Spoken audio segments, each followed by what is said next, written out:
Hi hello welcome to RTV health. నేను మీ దీప్తి.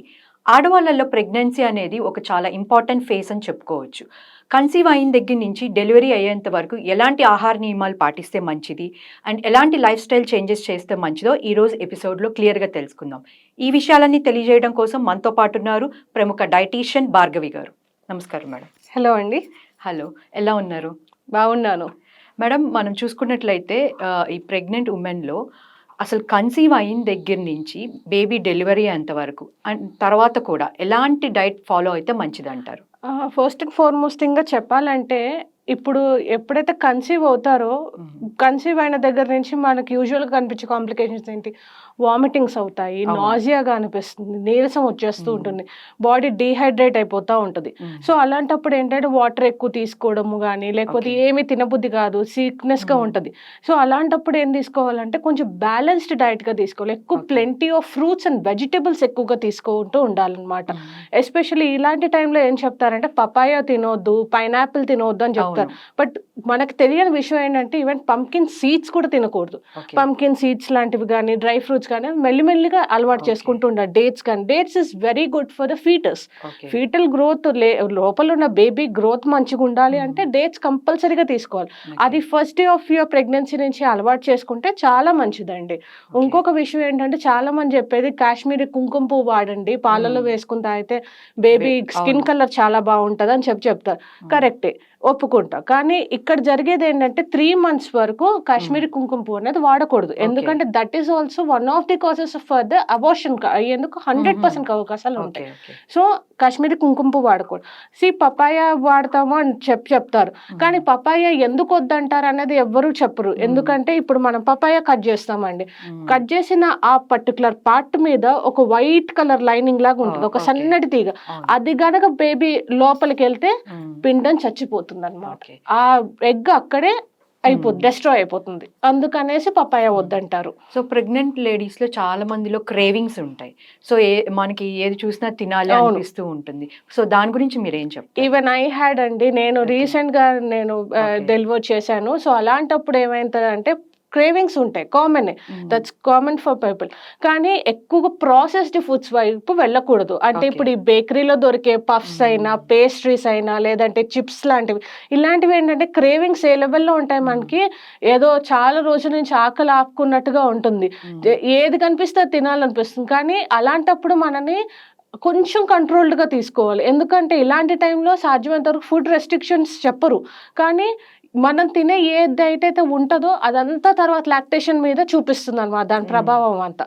అందుకనేసి వద్దని చెప్తారు. ప్రాసెస్డ్ ఫుడ్స్ తీసుకోవద్దు అంటారు.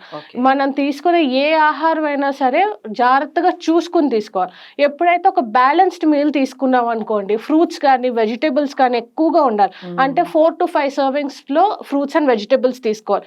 సీరియల్స్ అండ్ గ్రెయిన్స్ లో 1 to 2 servings మనకి సరిపోతాయి, అంటే లంచ్, డిన్నర్.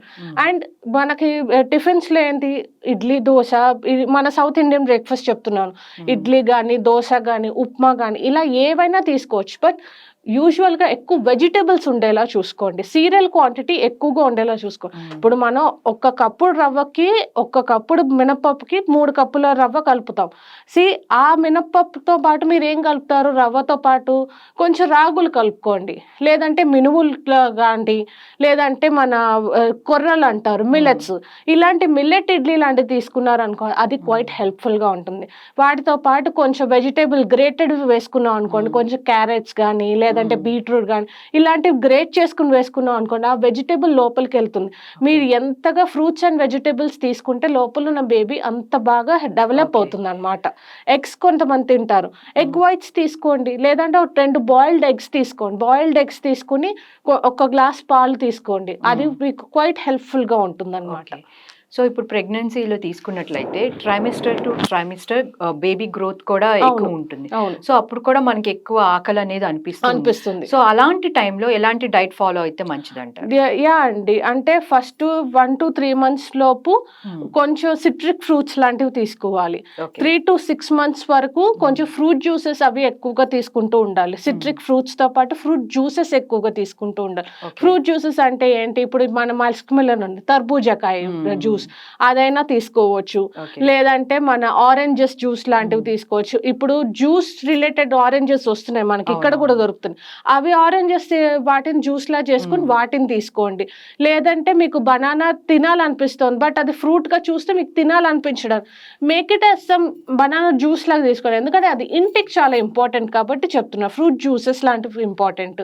తర్వాత ఫ్రూట్స్ అనేవి ఎక్కువగా తీసుకుంటూ ఉండండి. ఏ ఫ్రూట్స్ తీసుకున్నా పర్వాలేదు, until and unless papaya or pineapple. Okay. Water melons మంచిగా, సీజనల్ ఫ్రూట్స్ ఎక్కువగా యాడ్ చేసుకుంటూ ఉండండి. ఇప్పుడు మనకి ప్రెసెంట్ సమ్మర్ నడుస్తుంది, మ్యాంగోస్ తీసుకోండి. Mangoes anyway is fine. Okay. అంటే మ్యాంగోస్ మీరు తోతాపరి వస్తాయి, లేకపోతే బంగింపల్లి వస్తాయి, వాటిని యాడ్ చేసుకోండి. వాటితో పాటు ఇంకా రకరకాలు కలపండి. అంటే ఒక 2-3 ఫ్రూట్స్, కొంచెం గ్రేప్స్ తీసుకోండి, లేదంటే యాపిల్, బనానా ఆర్ మ్యాంగో, ఇలా మిక్స్డ్ ఫ్రూట్స్ లాగా ఉన్నాయనుకోండి, మీకు కొంచెం తినాలనిపిస్తుంది.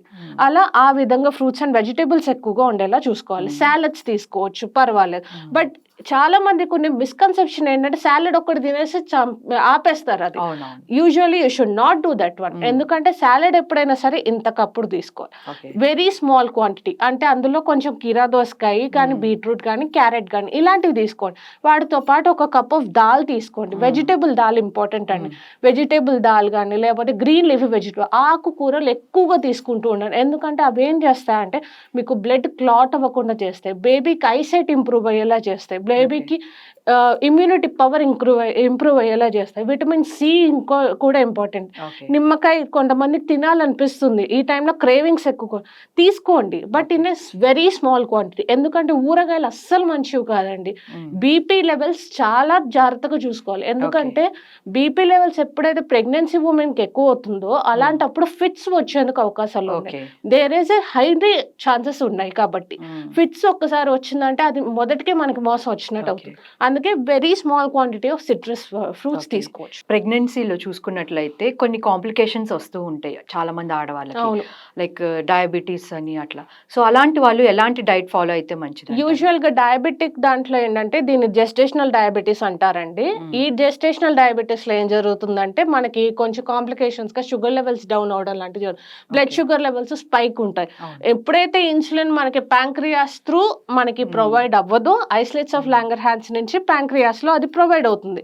ఎప్పుడైతే అది ప్రొవైడ్ అవుదో బ్లడ్ గ్లూకోజ్ లెవెల్స్ తగ్గుతాయి. గ్లూకోజ్ లెవెల్స్ తగ్గినప్పుడు ఇన్సులిన్ లెవెల్స్ స్పైక్ అవుతాయి. స్పైక్ అయినప్పుడు మనకి డయాబెటీస్ వస్తుంది. ఇలాంటి వాటిలో ఫ్రీక్వెంట్ గా కాంప్లికేషన్స్ ఉంటాయి. కానీ ప్రెగ్నెన్సీలో ఉన్నప్పుడు ఏంటంటే కొంతమందికి ప్రెగ్నెన్సీలో వచ్చి అది లాక్టేషన్ పీరియడ్ కల్లా అయిపోతుంది, కానీ కొంతమందికి అది కంటిన్యూ అవుతుంది. సో అలాంటప్పుడు మీరు చేయాల్సింది ఏంటంటే షుగర్ ఎక్కువగా లేకుండా చూసుకోండి. అసలు షుగర్ క్వాంటిటీ పూర్తిగా మానేసేయాలి. జెస్టేషనల్ డయాబెటీస్ ఇన్ కేసు ఉంటే గనక కంప్లీట్ గా షుగర్ కౌంట్ అవుట్ చేసేసేయండి. షుగర్ కానీ, షుగరీ డ్రింక్స్ కానీ, లేదంటే బెవరేజెస్ కానీ, మన కూల్ డ్రింక్స్ లాంటివి ఇలాంటివి కంప్లీట్ గా అవాయిడ్ చేసేసేయండి. Alcohol and smoking has to be avoided అండి. ఎందుకంటే మీరు ఏది తీసుకున్నా అది బేబీకి ఎఫెక్ట్ అవుతుంది. అందుకనేసి మన పెద్దవాళ్ళందరూ చెప్పేది ఏంటంటే మీరు ఏది తింటున్నా you are eating for 2 people. 2 people కి తింటున్నాము అంటే మన లోపల పెరిగే ఆ ప్రాణానికి జాగ్రత్తగా చూసుకుంటే ఆ బేబీ అంత జాగ్రత్తగా బయటకు వస్తుంది అనమాట. That is what. Okay madam, thank you so much. So చూసారు కదండి, ప్రెగ్నెన్సీలో అనేది బ్యాలెన్స్ డైట్ చాలా ఇంపార్టెంట్ అని చెప్తున్నారు. ఇది ఇవాల్టి మన ఎపిసోడ్. మళ్ళీ మరో ఎపిసోడ్తో మీ ముందుంటాం. Thank you. మరిన్ని వీడియోస్ కోసం ఛానల్ ని సబ్స్క్రైబ్ చేయండి, లేటెస్ట్ అప్డేట్స్ కోసం వాట్సాప్ ఛానల్ ని ఫాలో చేయండి, అండ్ లింక్ డిస్క్రిప్షన్ లో ఉంది.